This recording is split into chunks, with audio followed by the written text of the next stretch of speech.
परमहंस सद्गुरू स्वामी मकरंदनाथ महाराज यांचं प्रवचन 13 डिसेंबर. साधनेच्या बाबतीतील जागरूकता. ध्यान उत्तम लागणे हे भाग्याचे लक्षण आहे. उत्कट ध्यानाचा अनुभव अनेक चांगल्या साधकांनी आजपर्यंत घेतलेला आहे आणि घेतही आहेत. ध्यान म्हणजे जणू जागृत निद्राच. उत्तम ध्यानावस्थेत बाह्य जगताचे भान जवळपास नाहीसे झालेले असते. देहभाव इंद्रियांचा आठव संपलेला असतो. चिदाकाशाच्या ठिकाणी मन लीन होऊन जाते. श्वास अगदी मंद, जवळपास चाललेत की नाही असे शांत झालेले असतात. आणि असे श्वास देखील चिदाकाशात मधून मधून लय पावतात. अशा बाह्य संज्ञा शून्य स्थितीमध्ये आत केवळ स्वरूपाच्या अंगाने जागृती असते. या स्थितीचे वर्णन शब्दात याहून अधिक करता येत नाही. हा अनुभवण्याचाच विषय आहे. कधीकधी एखाद्या साधकाच्या बाबतीत असे घडते की तो ही स्थिती अनुभवतो.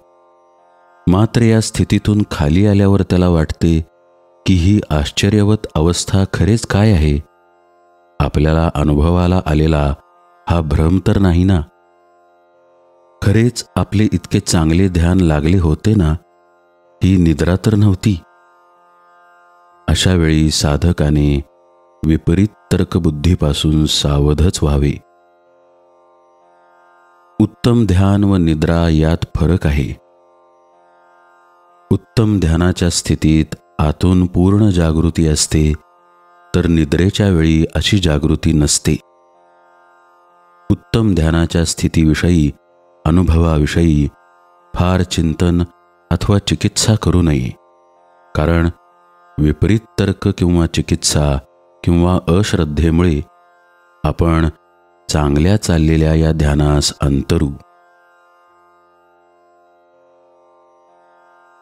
खरे तर ध्यानातील अशी अवस्था भाग्यवशात सद्गुरु कृपेने पूर्वजन्मी काही उत्तम साधनाभ्यास झाल्याने प्राप्त होत असते. या स्थितीबद्दल कुठलाही प्रतिप्रश्न निर्माण न करता त्या वाटेने चालत राहणे आवश्यक आहे.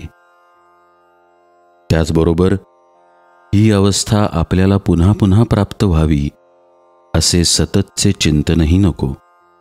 कारण अशा अपेक्षेच्या ताणामुळे ही अवस्था दूर राहते. योगसूत्रकारांनी ध्यानाच्या एखाद्या चांगल्या अवस्थेतच रमून राहणे, त्याच्याही पुढे साधकाला खूप मोठा पल्ला गाठायचा आहे याचे भान न राहणे, हा एक अंतरायच सांगितला आहे. त्यामुळे या स्थितीच्या स्मृतीमध्ये रमणे साधकाने टाळावे आणि नित्य नियमितपणे सद्गुरु स्मरणपूर्वक ध्यानास बसत राहावे. गुरुपदिष्ट ध्यान साधनेबरोबरच व्यवहार काळीही काही पथ्ये साधकाने जरूर सांभाळावीत. आपल्या मनात उद्भवणारे काम, क्रोध, लोभ, मत्सरादी विकार कमी कसे होतील याकडे दृष्टी ठेवावी. व्यवहार करत असताना, आपली कर्तव्य कर्मे पार पाडत असताना भगवंतांवर, सद्गुरूंवर भार सोपवून निश्चिंत राहण्याचा सराव करावा. मागे घडून गेलेल्या अनावश्यक गोष्टी आठवू नयेत. तसेच भविष्याविषयी देखील अनावश्यक विचार करीत बसू नये. चालू क्षणात म्हणजे वर्तमानात राहण्याचा अभ्यास करावा. नित्य नवा दिवस जागृतीचा असे साधकाचे जीवन असावे. अशा प्रकारे नेमस्त जीवन असेल तर साधकाची साधनेतही उत्तरोत्तर प्रगती होत राहते.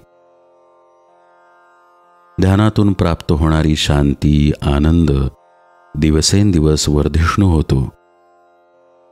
स्वामी माधवनाथ म्हणत असत, साधनेचे प्रत्येक पाऊल आनंददायक आहे. ज्ञानेश्वर महाराजांच्या भाषेत सुखाच्या पाऊटी येईजे जयाची भेटी, असे प्रत्येक पावलागणिक चालण्यातही मोठे सुख आहे. आपण अभ्यास करीत राहावे, ध्यान करीत राहावे, नाम घेत राहावे. या साधना मार्गावरून चालण्याची परिणती अखेरीस शांती, तृप्ती, आत्मबोधात परिवर्तित झाल्याशिवाय राहणार नाही.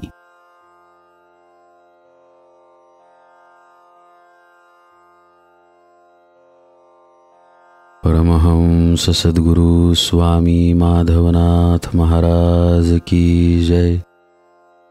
सब संतन की जय.